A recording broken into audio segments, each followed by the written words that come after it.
In the White House, you'll find TVs are located in all the bedrooms.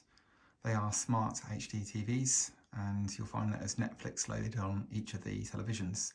We don't have Freeview on these televisions, it's just Netflix, but you also have other smart apps such as BBC iPlayer and other things like that that you can log into using your own passwords. So to use the television, just power on the television using the power button here. That will start up the television and it goes into the last thing that was there. So here you have Netflix open. If it isn't on, then you can just push the Netflix button here and that will go into Netflix. If you haven't used Netflix before, all you do is scroll through using the arrows and then push this middle button here for the OK, and then you can select. So you're free to choose anything in there, and then once you're finished, just turn off by pushing the red button again.